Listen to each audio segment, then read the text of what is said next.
நாம் அறிந்த இவ்வுலகம் தோன்றும் முன்பே தேவன் ஒரு விசேஷமான இடத்தை உருவாக்கினார். அதன் பெயர் ஏதேன் தோட்டம்.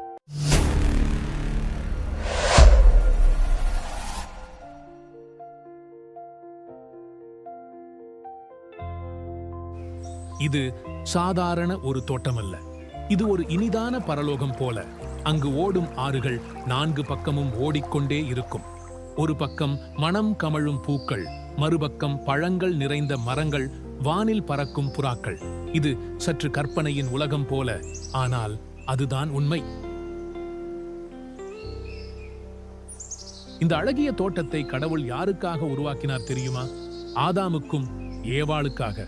கடவுள் தன் அன்பின் வெளிப்பாடாக மனிதனை படைத்து இந்த தோட்டத்தை அவருக்கு கொடுத்தார். அவர்கள் இருவரும் மகிழ்ச்சியோடு வாழ்ந்தார்கள். தினமும் மாலை நேரம் தேவன் அவர்களுடன் நேரில் பேச வருவார். இருவரும் சந்தோஷமாக வாழ்ந்து வந்தனர். தேவனாகிய கர்த்தர் மனுஷனை நோக்கி, நீ தோட்டத்தில் உள்ள சகல விருட்சத்தின் கனியையும் புசிக்கவே புசிக்கலாம் என்றார். ஆனால் ஒரு முக்கியமான கட்டளை இருந்தது. நன்மை தீமை பற்றிய அறிவின் மரத்தின் பழத்தை மட்டும் சாப்பிடக்கூடாது. அவர்கள் சாப்பிட்டால் அவர்கள் தோட்டத்தை விட்டு வெளியேற வேண்டியிருக்கும். இறுதியில் மரித்து விடுவார்கள். அந்த நேரத்தில் சர்ப்பம் அவ்வளவு அச்சுறுத்தலாக இருக்கவில்லை. அதற்கு கால்கள் இருந்தது.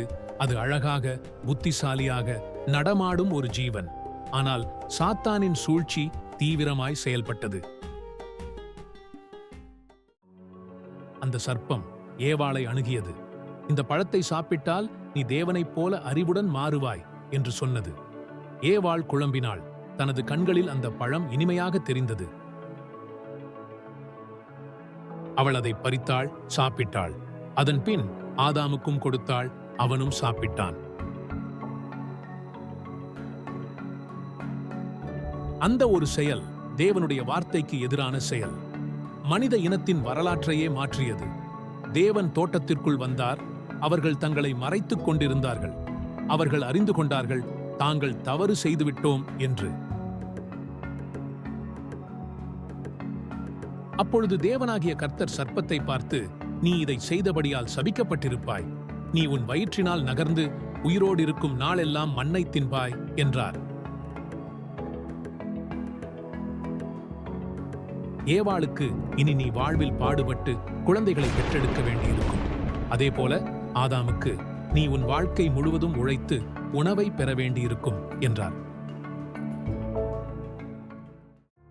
மிக கடினமாயிருந்தாலும் அந்த அன்புள்ள தேவன் அவர்களை முற்றிலும் விட்டுவிடவில்லை. அவர் தோட்டத்திலிருந்து அவர்களை வெளியே அனுப்பினார். ஆனாலும் அவர்கள் மீது தேவனுடைய அன்பும் இருந்தது. நாம் அனைவரும் ஆதாம் ஏவாள் போல் சோதனைகளில் விழுகிறோமா? இல்லை, சோதனைகளில் ஜெயிக்கிறோமா? நம்மை நாமே சோதித்து பார்ப்போம். இதை உங்கள் நண்பர்களுடன் பகிருங்கள். உங்கள் கருத்துக்களை கூறுங்கள். மேலும் அலெக்ஸ் வியூஸ் சேனலை சப்ஸ்கிரைப் செய்ய மறக்காதீர்கள்.